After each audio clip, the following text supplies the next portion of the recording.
Shalom. Jumpa lagi bersama saya, Pastor Bambang Irawan. Tema firman Tuhan sore ini, mujizat terbesar. Ada yang bertanya kepada saya, Pastor Bambang, apa itu mujizat terbesar? Ada yang dengan yakin berkata bahwa mujizat terbesar dalam hidupnya ketika wabah COVID-19 selesai atas Indonesia. Ada lagi yang berkata bahwa mujizat terbesar dalam hidupnya ketika semua hutang-hutangnya lunas. Ada lagi yang berkata bahwa mujizat terbesar dalam kehidupannya ketika dia semakin hari semakin diberkati Tuhan, semakin hari dia semakin banyak uang dan semakin kaya raya. Nah, itu dia meyakini mujizat terbesar dalam hidupnya. Sore ini Bapak Ibu, mari kita mau belajar sama-sama tentang mujizat terbesar. Apa kata firman? Apa kata Alkitab? Ingat Bapak Ibu, hidup saya dan saudara itu bukan apa kata orang. Hidup saya dan saudara apa kata firman Tuhan. Nah, sore ini Bapak Ibu kita mau mendengar apa kata firman, apa kata Alkitab tentang mujizat terbesar itu. Di dalam kitab Filipi pasal yang kedua ayat yang ke-12. Demikian bunyi firman Tuhan. Hai saudara-saudaraku yang kekasih, kamu senantiasa taat. Karena itu tetaplah kerjakan keselamatanmu dengan takut dan gentar. Bukan saja seperti waktu aku masih hadir, tetapi terlebih pula sekarang waktu aku tidak hadir. Bapak Ibu, ini adalah pesan nasihat dari Rasul Paulus kepada jemaat Filipi. Yang kita perlu ketahui sore ini Bapak Ibu, pesan nasihat yang Paulus tulis kepada jemaat di kota Filipi. Waktu itu Paulus berada di dalam penjara. Bapak Ibu, yang kita perlu sadari, yang perlu kita mengerti, penjara yang dialami Paulus dengan penjara zaman sekarang itu sangat berbeda.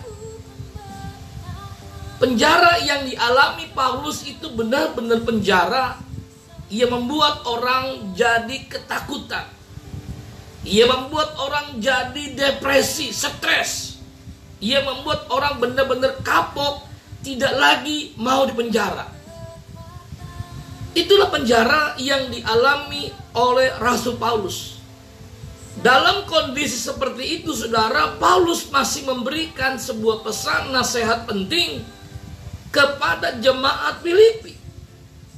Pesannya apa, saudara? Kita melihat di sana dikatakan, tetaplah kerjakan keselamatanmu dengan takut dan gentar.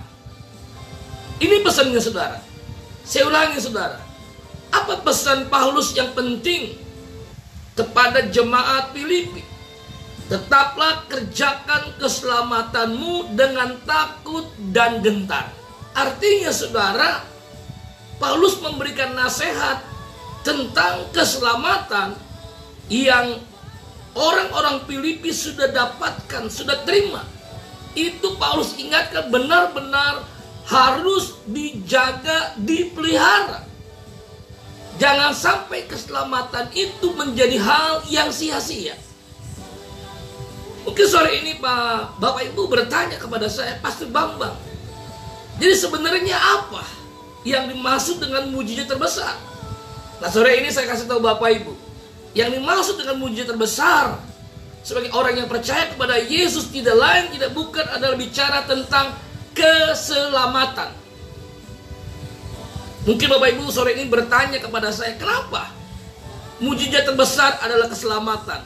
Karena keselamatan tidak bisa dibeli dengan uang.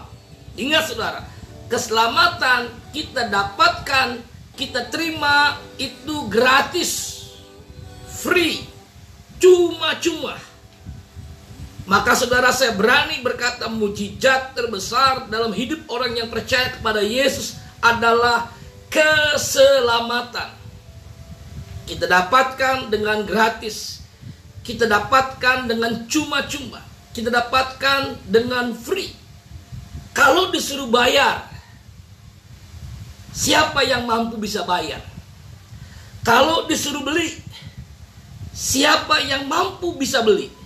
Jawabannya, tidak ada orang yang mampu sanggup untuk membayar dan membelinya. Jadi keselamatan itu sesuatu yang sangat amat terlalu mahal. Hanya masalahnya banyak orang memandang sesuatu yang gratis itu adalah sesuatu yang murahan. Ingat saudara, keselamatan dikasih gratis bukan karena murah, bukan karena murahan. Keselamatan dikasih gratis karena sangat terlalu mahal dan tidak ada orang yang mampu sanggup untuk membeli dan membayarnya. Makanya dikasih gratis, makanya dikasih cuma-cuma, makanya dikasih free. Hanya persoalan masalahnya begini saudara, ada orang yang punya prinsip yang salah, prinsip yang keliru. Dia berkata begini saudara, kan kita sudah selamat. Ya sudah, kalau kita selamat kita udah gak pernah pusing dengan kehidupan kita, mau beres atau tidak beres, mau benar atau tidak benar. Saudara, hati-hati dengan prinsip yang salah, yang keliru. Bapak Ibu tahu, ketika kita sudah selamat, artinya hidup kita sudah berbeda. Saya ulangi saudara, ketika kita selamat, ketika kita menerima keselamatan dari Yesus, hidup saya dan saudara sudah berbeda. Katakan bersama saya, berbeda. Beda. Contoh saudara, ketika kita hidup di zaman normal yang lama dengan hidup di zaman normal yang baru, jelas Bapak Ibu ada perbedaannya. Di mana letak perbedaan normal yang lama dengan normal yang baru? Kalau hidup dalam normal yang lama saudara, kemana-mana kita nggak perlu pakai masker, kita nggak perlu jaga jarak, dan kita nggak perlu sering cuci tangan. Paling cuci tangan sewaktu-waktu. Tapi sekarang saudara, di zaman normal yang baru, kemana kita pergi, kita harus menggunakan masker. Sebab kalau kita nggak menggunakan masker, ketahuan kita denda, bayar sangat mahal saudara. Kemana kita pergi harus sesering mungkin cuci tangan. Kemana kita pergi di zaman normal yang baru, kita harus jaga jarak saudara. Lihat perbedaannya, normal yang lama dengan normal yang baru berbeda. Bapak Ibu tahu, ketika saya dan saudara sudah diselamatkan, hidup kita sangat berbeda. Makanya saudara, sore ini saya mau menyampaikan ada 2B. Ada 2B bukti kita sudah diselamatkan. Ada 2B bukti kita sudah menerima yang namanya keselamatan. Nah, kita melihat Bapak Ibu, di dalam kitab Injil Lukas pasal 19 ayat ke-9. Ini adalah B yang pertama. Demikian bunyi firman Tuhan, kata Yesus kepadanya. Kepada siapa? Zakius saudara. Hari ini telah terjadi keselamatan kepada rumah ini, karena orang ini pun anak Abraham. Itu adalah sebuah pernyataan statement Yesus kepada Zakius. Hari ini telah terjadi keselamatan. Zakius menerima keselamatan dari Yesus. Apa buktinya? Kita melihat ayat yang ke-8. Ya, Lukas 19 ayat yang ke-8. Tetapi Zakius berdiri dan berkata kepada Tuhan, Tuhan, setengah dari milikku, setengah dari hartanya, berarti 50% dari hartanya, akan kuberikan kepada orang miskin. Wow. Dan sekiranya ada sesuatu yang kau peras dari seseorang akan kukembalikan 4 kali lipat. Ini bukti saudara bahwa Sakius sudah menerima yang namanya keselamatan. Dia tidak lagi cinta uang. Garis bawahi, bukti Sakius sudah menerima keselamatan. Dia tidak lagi cinta uang, tapi dia cinta Yesus. Dari mana buktinya? Dia berani berkata kepada Yesus bahwa 50%, setengah dari hartanya akan dibagikan kepada orang miskin. Yang pertama. Yang kedua, dikatakan apa saudara? Bahwa dia akan mengembalikan 4 kali lipat kepada orang yang pernah diperasnya. Dulu dia sangat cinta harta, tapi sekarang dia cinta Yesus. Artinya hidupnya benar-benar sudah berubah. Hidupnya benar-benar sudah berubah. Jadi bukti yang pertama, kita menerima keselamatan yang Tuhan beri. Hidup kita benar-benar berubah. Nah, pertanyaannya sore ini Bapak Ibu, benarkah hidup kita sudah berubah? Jangan sampai saudara kita sudah menerima keselamatan dari Yesus, tapi hidup kita belum berubah. Yang menjadi perenungan kita sore ini, kita harus jujur. Apa yang membuat kita sulit untuk berubah? Apa yang membelenggu? Apa yang mengikat hidup kita sehingga kita nggak bisa berubah? Harta kita, kekayaan kita, pangkat kita, jabatan kita, atau kebiasaan buruk kita, atau hobi kita. Apapun saudara, sore ini yang mengikat kita, yang membelenggu kita, mari kita berkata, Tuhan, lepaskan aku, bebaskan aku. Kenapa saudara? Karena bukti saya dan saudara benar-benar sudah menerima keselamatan. Hidup kita beda. Artinya hidup kita benar-benar berubah. Itu B yang pertama. Nah, kita melihat B yang kedua. Apa saudara? Ini B yang kedua dalam Injil Yohanes pasal yang keempat ayat yang ke-39. Dan banyak orang Samaria dari kota itu telah menjadi percaya kepada Yesus karena perkataan perempuan itu. Siapa perempuan itu? Adalah perempuan Samaria yang bersaksi. Dia mulai bercerita, dia bersaksi. Ia mengatakan kepadaku segala sesuatu yang telah kuperbuat. B yang kedua, ketika kita menerima keselamatan. B yang pertama, hidup kita berubah. B yang kedua, hidup kita berbuah. Perempuan Samaria ini bukan perempuan yang baik-baik. Kalau mungkin dengan bahasa yang kasar, dia adalah perempuan pelacur. WTS saudara, bukan perempuan yang baik-baik. Pekerjaannya saudara, dia sadar siapa dirinya. Makanya saudara, ketika dia mengambil air di dalam perigi sumur itu saudara, dia datang siang hari dan dia berjumpa dengan Yesus. Saudara tahu, ketika dia berjumpa dengan Yesus, ketika dia menerima keselamatan, hidupnya bukan saja berubah, tapi berbuah. Lewat kehidupannya saudara, banyak jiwa yang diselamatkan. Lewat kehidupannya banyak jiwa yang percaya kepada Yesus. Pertanyaannya sore ini Bapak Ibu yang kita perlu jawab dengan jujur. Kita yang sudah menerima keselamatan, kita yakin kalau kita mati, kita masih selamat. Pertanyaannya, sudah belum kita berubah?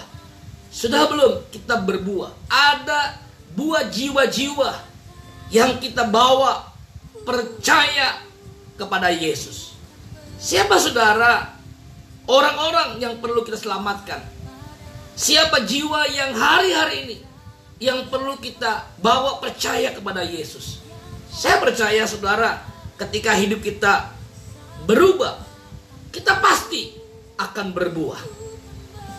Jadi kita harus berubah dulu, maka nanti kita akan berbuah.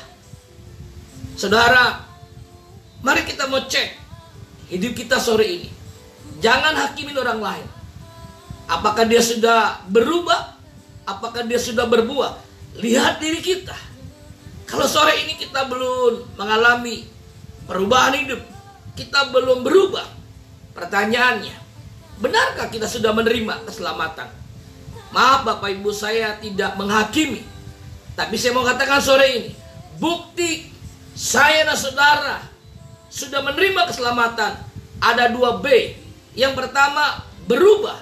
Yang kedua, kita pasti berbuah. Enggak mungkin saudara. Karena apa? Ketika kita menerima keselamatan saudara, hidup kita sudah beda. Seperti saya berikan contoh, normal yang lama dengan normal yang baru berbeda. Jadi ketika kita menerima keselamatan, hidup kita pasti beda. Makanya Paulus berkata, tetaplah kerjakan keselamatanmu dengan takut dan gentar. Artinya Paulus mengingatkan kepada jemaat Filipi supaya benar-benar mereka serius dengan keselamatan yang sudah diperoleh dengan gratis, dengan free, dengan cuma-cuma. Kenapa gratis? Karena kalau disuruh bayar, tidak ada yang mampu sanggup untuk membayar. Kalau disuruh beli, tidak ada yang mampu sanggup untuk membeli. Kenapa saudara? Karena keselamatan sangat amat terlalu mahal. Keselamatan diberikan dengan cuma-cuma, anugerah buat saya dan saudara. Sore ini mungkin Bapak Ibu bertanya kepada saya, bagaimana caranya supaya saya benar-benar bisa berubah, bisa berbuah? Ini sebuah pertanyaan yang baik. Bagaimana caranya supaya kita benar-benar bisa yang namanya berubah dan berbuah? Ayat poin yang terakhir saudara, kita melihat dalam Mazmur 62 ayat yang pertama. Untuk pemimpin biduan, menurut Yedutun, Mazmur Daud, hanya dekat Allah saja aku tenang, daripadanya lah keselamatanku. Ini kuncinya sangat sederhana saudara, sangat simpel. Bagaimana saudara kita benar-benar bisa mengalami yang namanya berubah dan berbuah. Hidup dekat dengan Allah, hidup dekat dengan Tuhan. Hanya dekat Allah saja aku tenang.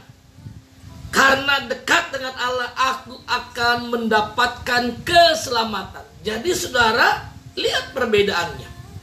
Benar-benar beda saudara. Kalau kita sudah diselamatkan, hidup kita pasti semakin dekat dengan Tuhan. Kita rindu dengan Tuhan. Kita semakin intim dengan Tuhan. Saudara, mari sore ini kita kembali mau cek diri kita. Apakah benar-benar kita sudah menerima keselamatan atau belum? Kalau kita sore ini masih ragu dengan keselamatan, kalau kita mati, kita masih bertanya, apakah saya selamat atau tidak? Yakinkan diri kita. Ketika kita benar-benar percaya Yesus sungguh-sungguh, ketika kita benar-benar dekat dengan Tuhan, ada keselamatan, ada jaminan yang pasti. Makanya pastikan saudara, hidup kita benar-benar berubah dan berbuah. Bersama saya, Pastor Bambang Irawan. Salam sukses sejati. Hidup serupa Kristus. Bersama Yesus kita pasti bisa. Bersama Yesus kita melakukan perkara yang besar, yang luar biasa. Haleluya. Shalom.